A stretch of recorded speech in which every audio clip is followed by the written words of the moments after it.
Anti ageing, அதாவது சின்ன வயசுலேயே நமக்கு வந்துட்டு ரொம்ப முதிர்வான தோற்றம் இருக்கும். நம்ம என்ன மாதிரி ஒரு லைஃப் ஸ்டைல் வாழ்ந்துட்டு இருக்கிறோம் அப்படின்றதுமே நம்ம எடுக்கிற சாப்பாடை பொறுத்து இருக்குது. அதே மாதிரி லைஃப் ஸ்டைல் இருக்குது. இப்போ நம்ம வந்து நல்ல ஃபேஸ்க்கு நல்ல ஒரு பிரைட்டாக இருக்கணும், நம்ம ஃபேஸ் வந்துட்டு ஒரு நல்ல ஒரு டல் இல்லாமல் ஒரு நிறைய க்ரீம்ஸ் எல்லாம் மார்க்கெட்டில் அவைலபிளாக இருக்குது. ஸோ இது எல்லாத்தையும் நாம் வெளியே மேலே அப்ளை பண்ணுறதும் கூட அதனுடைய காரணமாக இருக்கலாம்.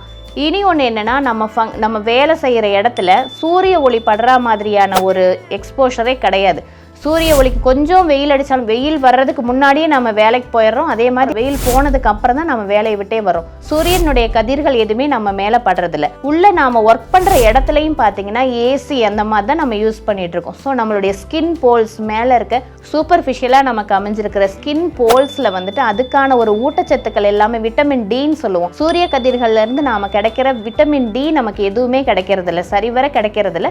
இதனுடைய வெளிப்பாடுமே நம்ம அந்த ஸ்கின்ஸ் எல்லாமே நமக்கு வந்து சுருங்கி போயிடுறது, கொஞ்சம் முதிர்வான தசைகளாக மாறிடுறது, ரொம்ப ரஃப்பாக இருக்கிறது, இதுவுமே அதனுடைய காரணங்களாக இருக்கலாம். சரண்ஸ் ஹாஸ்பிட்டல்ஸ்